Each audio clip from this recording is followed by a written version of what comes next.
Hello viewers, welcome back to our channel ticket counter. ఈ రోజు ఈ వీడియోలో 2024 లో తమిళ లాంగ్వేజ్ లో రిలీజ్ అయిన ఒక సస్పెన్స్ థ్రిల్లర్ మూవీ స్టోరీని చూద్దాం.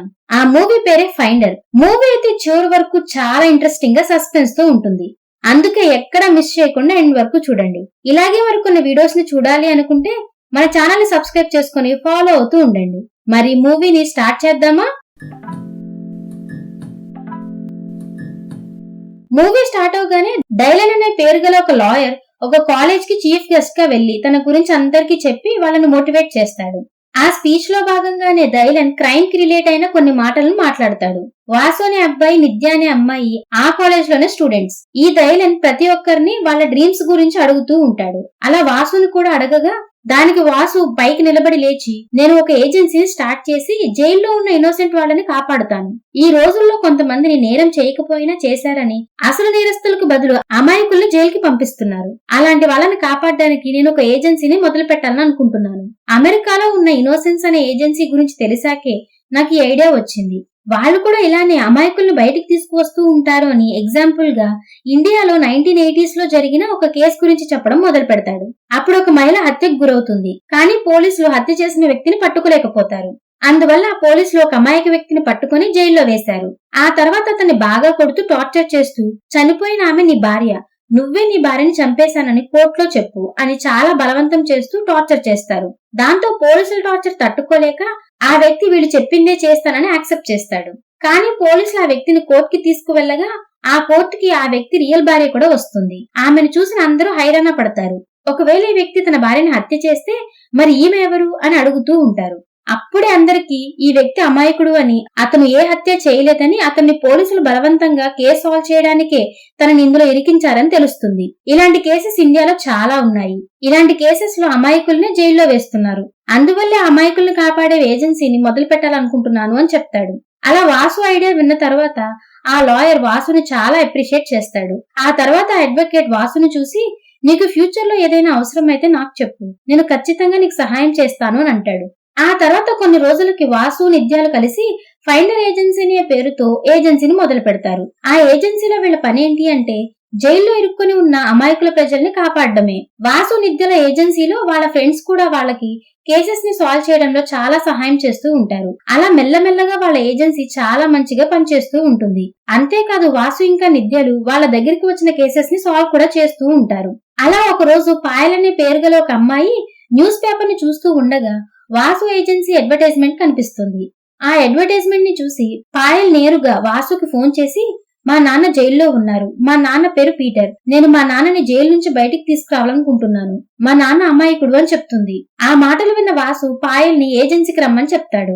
నిజానికి పాయల్ కుటుంబంలో పాయల్ వాళ్ళ నాన్న పీటర్, వాళ్ళ అమ్మ, వాళ్ళ మావయ్య రాయన్ అందరూ కలిసి చాలా సంతోషంగా ఉండేవారు. కానీ 2014లో ఒక కేసు వల్ల రాయన్ ఇంకా పీటర్ జైల్లో ఉంటారు. పాయల్ వాసు ఏజెన్సీకి వచ్చి తనని కలుస్తుంది. అప్పుడు వాసు తనని చూసి అసలు ఏం జరిగింది అని అడగగా అది విన్న పాయల్ తన నాన్న జైలుకి ఎందుకు వెళ్లాడో, అసలు అప్పుడు ఏం జరిగిందో అన్ని చెప్పడం మొదలు పెడుతుంది. నిజానికి పీటర్ ఒక ఫ్రాడ్ ఏజెన్సీలో మనీని ఇన్వెస్ట్ చేస్తాడు. ఎందుకంటే ఆ ఏజెన్సీ వాళ్ళు పీటర్ తో మీ డబ్బులన్నీ కొన్ని రోజుల్లో డబుల్ అవుతాయని చెప్పుకుంటారు. పీటర్ తన డబ్బుతో పాటు గ్రామంలో ఉన్న వ్యక్తులతో కూడా ఆ ఏజెన్సీలో డబ్బుని ఇన్వెస్ట్ చేయిస్తాడు. డబ్బు డబుల్ అవుతుందని అందరూ అనుకున్నారు. కానీ కొన్ని రోజుల తర్వాత ఆ ఏజెన్సీ ఫ్రాడ్ అని, ఆ ఏజెన్సీ వాళ్ళు అందరి డబ్బుని తీసుకుని పారిపోయారని పీటర్ కి తెలుస్తుంది. ఈ విషయం తెలిసాక పీటర్ చాలా షాక్ అవుతాడు. అంతేకాదు గ్రామంలోని అందరూ పీటర్ ఇంటి దగ్గరికి వచ్చి, నువ్విప్పుడు మా డబ్బుని తిరిగివ్వు అని తిడుతూ ఉంటారు. ఎందుకంటే పీటర్ చెప్పినందుకే ఆ గ్రామంలోని వాళ్ళు ఆ ఏజెన్సీలో డబ్బుని ఇన్వెస్ట్ చేశారు. అప్పుడు పీటర్ గ్రామంలోని అందరితో, నేను మీ అందరి డబ్బుని ఖచ్చితంగా తిరిగిస్తాను, కానీ నాకు కొన్ని రోజుల సమయం ఇవ్వండి అని రిక్వెస్ట్ చేస్తాడు. ఇప్పుడు పీటర్ గ్రామంలోని అందరికీ 7 లక్షల డబ్బుని తిరిగివ్వాలి. అలా పీటర్ రిక్వెస్ట్ చేయడంతో పీటర్ మాటలు విని గ్రామంలోని అందరూ తనకి కొన్ని రోజులు సమయం ఇచ్చి అక్కడి నుంచి వెళ్లిపోతారు. ఆ తర్వాత పీటర్ కొన్ని రోజులకి ఏదో ఒక రకంగా 2 లక్షల డబ్బు అడ్జస్ట్ చేసి ఆ మనీని గ్రామంలోని వాళ్ళకి ఇచ్చేస్తాడు. ఆ 2 లక్షలలో 1 లక్ష పీటర్ది, మరో 1 లక్ష రాయంది. అంటే ఇప్పుడు మరో 5 లక్షల డబ్బుని గ్రామంలోని వాళ్ళకి ఇవ్వాలి. ఆ తర్వాత పీటర్ తన కుటుంబంతో కలిసి కూర్చుంటాడు. అప్పుడు పీటర్ తన భార్యను చూసి, మన దగ్గర కేవలం ఒక దారి మాత్రమే ఉంది. కనీసం 6 నెలలైనా నేను జైల్లో ఉండాలి. అంటే ఎవరో చేసిన తప్పుని నా తల మీద వేసుకోవాలి. 6 నెలల తర్వాత ఒక అడ్వకేట్ మమ్మల్ని విడిపించడానికి హైర్ చేయాలి అని చెప్తాడు.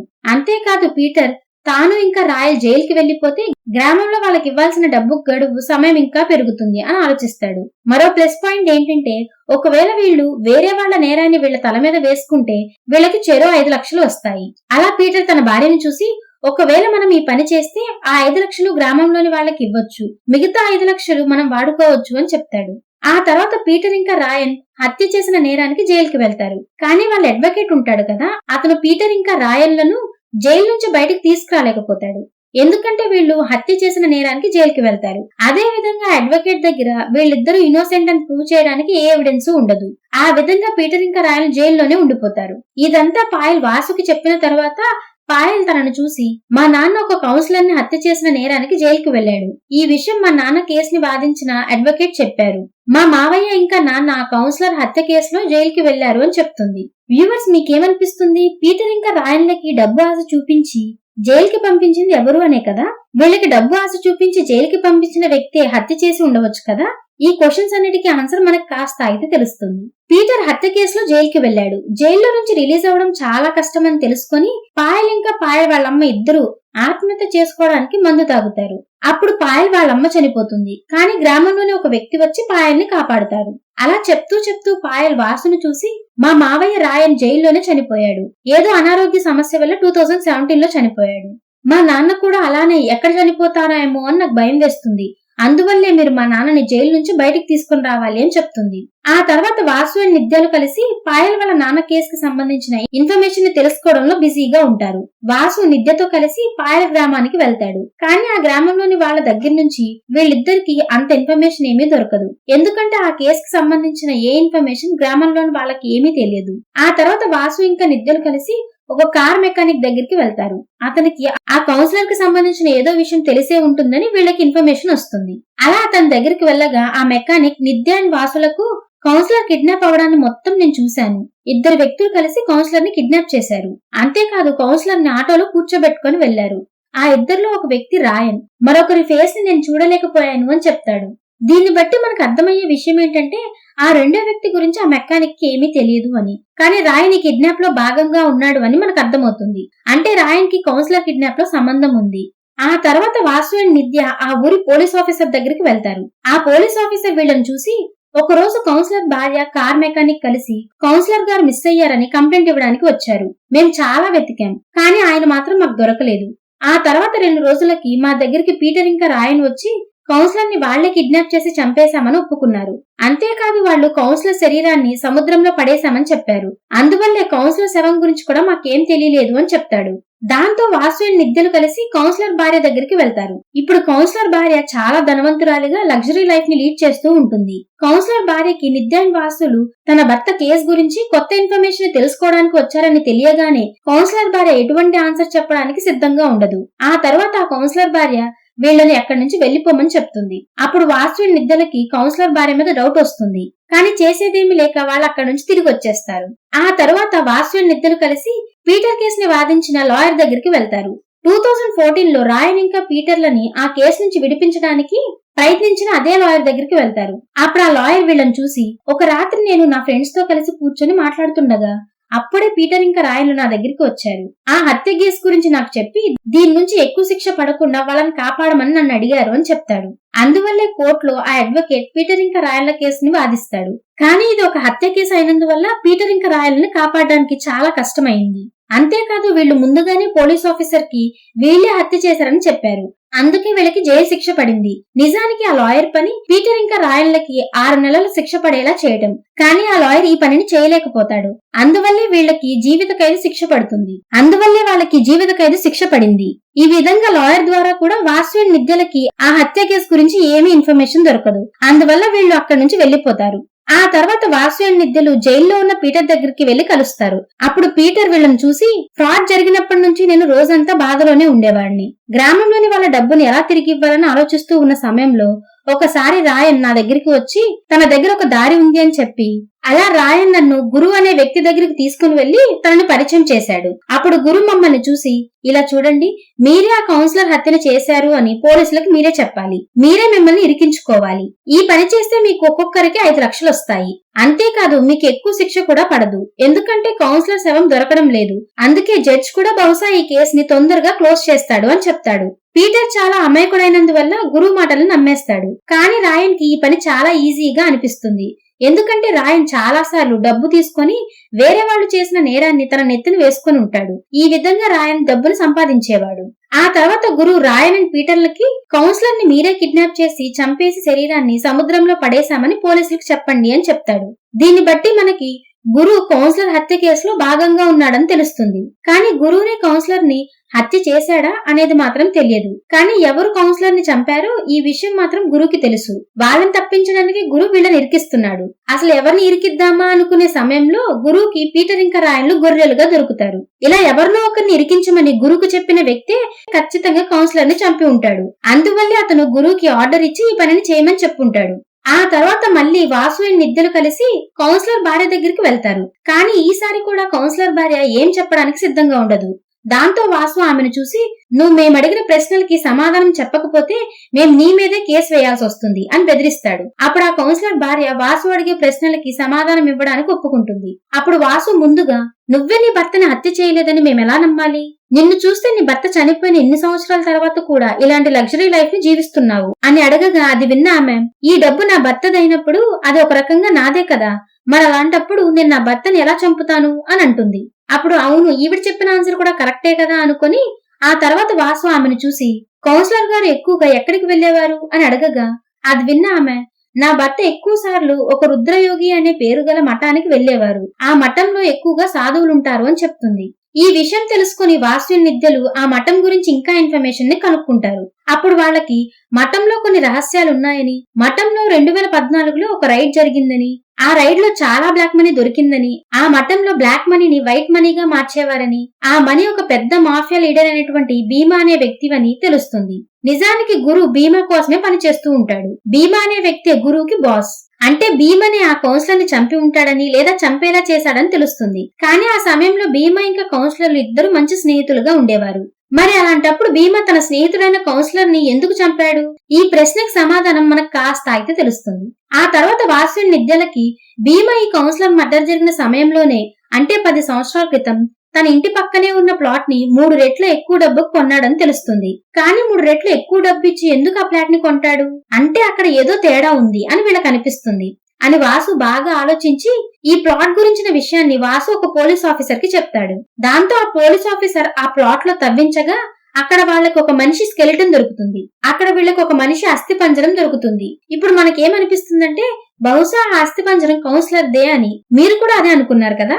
కానీ రీసెర్చ్ మొత్తం జరిపాక ఆ అస్థి పంజరం కౌన్సిలర్ది కాదు, భీమా వాళ్ళ నాన్నది అని తెలుస్తుంది. దాంతో పోలీస్ ఆఫీసర్ భీమని అరెస్ట్ చేసి కోర్టుకి తీసుకువెళ్తాడు. వాసు తన లాయర్ ఫ్రెండ్ అయిన డైలన్ ని కేసుని వాదించమని పిలుస్తాడు. ఎందుకంటే డైలన్ పీటర్ వైపుగా ఈ కేసుని వాదించి పీటర్ ని బయటికి తీసుకురావాలనుకుంటాడు. ఎందుకంటే కౌన్సిలర్ ని హత్య చేసింది పీటర్ కాదు, భీమా అని వాసు గట్టి నమ్మకం. చివరిగా భీమాకి కోర్టులో నిజం చెప్పాల్సి వస్తుంది. అప్పుడు మనకు 2014లో అసలు ఏం జరిగిందో అర్థమవుతుంది. అలా స్టోరీ గతానికి వెళ్తుంది. నిజానికి కౌన్సిలర్ ఇంకా భీమాలు ఇద్దరు మంచి ఫ్రెండ్స్. భీమా దగ్గర చాలా బ్లాక్ మనీ ఉంది అని కౌన్సిలర్ కి తెలుస్తుంది. కానీ ఆ బ్లాక్ మనీని వైట్ మనీగా ఎలా మారుస్తున్నాడో తనకు అర్థం కాదు. అప్పుడు కౌన్సిలర్ కి భీమా ఆ డబ్బుని మఠం కి పంపిస్తున్నాడని, ఆ మఠంలో ఉన్న స్వామి ఆ డబ్బుని తన వేరు ఆర్గనైజేషన్ కి పంపించి ఆ మనీని వైట్ గా చేస్తున్నాడని తెలుస్తుంది. ఈ విషయం తెలిసాక కౌన్సిలర్ మనసులో ఆశ కలిగి దీని గురించి తనకు ఉన్న కనెక్షన్స్ లో ఈ విషయాన్ని పెద్ద ఆఫీసర్ కి చెప్తాడు. అప్పుడు ఆఫీసర్స్ కౌన్సిలర్ తో, మేము ఆ మఠంలో రైడ్ చేసి ఆ డబ్బును పట్టుకుని అందులో నీకు 10% వాటా ఇస్తాం, మిగిలినంతా మేం తీసుకుంటామని ప్రామిస్ చేస్తారు. అనుకున్నట్లుగానే 10% కౌన్సిలర్ కి ఇస్తాడు. ఈ రైడ్ వల్ల జరిగిన నష్టానికి భీమా చాలా కోపంగా ఉంటాడు. ఆ తర్వాత ఈ విషయం అంత పెద్ద ఆఫీసర్స్ కి ఎలా తెలిసి ఉంటుంది అని బాగా ఆలోచించగా అప్పుడు భీమాకి కొన్ని రోజుల క్రితం కౌన్సిలర్ తనని నువ్వు బ్లాక్ మనీని వైట్ మనీగా ఎలా చేస్తున్నావు అని అడిగిన విషయం గుర్తుకు వస్తుంది. అప్పుడు భీమాకి కౌన్సిలర్ కి ఆ మఠంలో జరుగుతున్న నిజాలు తెలిసాయని అర్థమవుతుంది. దాంతో కౌన్సిలర్ తన కనెక్షన్స్ ని ఉపయోగించి ఆ ఆఫీసర్స్ ని అక్కడకు పంపించి రేట్ చేయించాడని భీమకు అర్థమయ్యి ఆ కోపంలోనే భీమా కౌన్సిలర్ ని గురు ఇంకా రాయన్ సహాయంతో కిడ్నాప్ చేయించి చంపిస్తాడు. ఏదో ఒక రకంగా కౌన్సిలర్ శరీరాన్ని భీమా దాచిపెట్టాలి అనుకుని చాలా తెలివిగా గురువు సహాయంతో కౌన్సిలర్ శరీరాన్ని శ్మశానానికి తీసుకువెళ్లి కాల్చేస్తాడు.